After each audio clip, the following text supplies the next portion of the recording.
आगामी लोकसभा चुनाव को मद्देनजर रखते हुए 26 राजनीतिक दल एकजुट हो चुके हैं। इंडिया गठबंधन चुनौती दे रहा है मोदी सरकार को, भारतीय जनता पार्टी को। इस गठबंधन का कहना है कि 24 में अब गठबंधन की जीत होगी, न कि भारतीय जनता पार्टी की। लेकिन इसी बीच देखा जाए तो नजरें टिकी हुई हैं जो दल इस गठबंधन से नहीं जुड़े हैं, जैसे कि है बहुजन समाज पार्टी। बहुजन समाज पार्टी की सुप्रीमो मायावती पहले ही साफ कर चुकी हैं कि 2024 के लोकसभा चुनाव वह अकेले ही लड़ेंगी।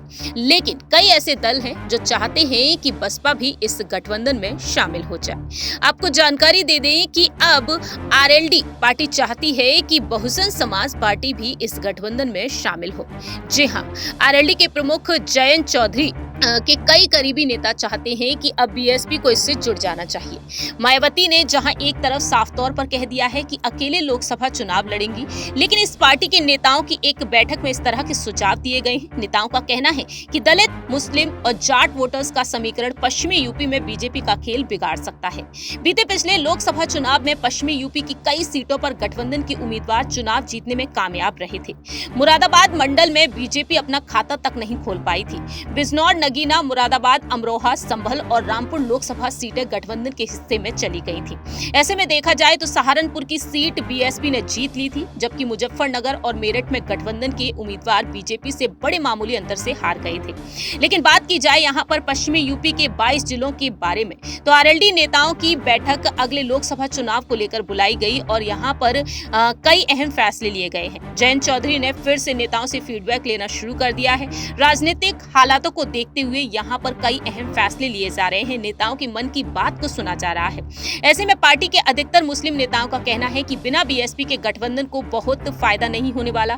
कभी समाजवादी पार्टी में रहे और अब आरएलडी के एक मुस्लिम नेता का कहना है कि हमें किसी भी तरह मायावती से चुनावी तालमेल जरूर करना चाहिए। राज्यसभा सांसद रह चुके एक दूसरे नेता का कहना है कि कांग्रेस का तो अपना कोई वोट बैंक नहीं है। समाजवादी पार्टी के बेस वोट बैंक में से यादव जाति के वोटर्स पश्चिमी यूपी में बहुत कम संख्या में हैं और बीएसपी के इधर आ जाने से दलित वोटर्स हमारे साथ जुड़ जाएंगे।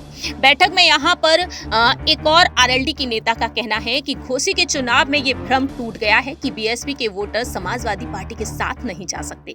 इस बैठक के दौरान नेताओं ने बीएसपी से गठबंधन करने के पक्ष में कई तरह के सुझाव दिए हैं। तकरीबन 4 घंटे ये बैठक चली, लेकिन जयंत चौधरी चुप रहे हैं। बस लोगों की बातें उन्होंने सुनी हैं। अब देखना यहाँ पर यह दिलचस्प होगा कि वाकई में मायावती इस गठबंधन से जुड़ेंगी, क्योंकि मुंबई में इंडिया गठबंधन की जो बैठक हुई, जब पत्रकारों ने तमाम सवाल पूछे क्या मायावती उनके संपर्क में है, उस वक्त जयंत चौधरी ने कहा था कि हम तो सबके संपर्क में रहते हैं। इंडिया गठबंधन का विस्तार होगा, समान विचारधारा वाली पार्टी जुड़ेंगी। जयंत चौधरी ने कभी मायावती के खिलाफ कोई बयान नहीं दिया। वे जानते हैं कि बिना दलित वोटों के सिर्फ जाट और मुसलमान से चुनाव में काम नहीं चलने वाला।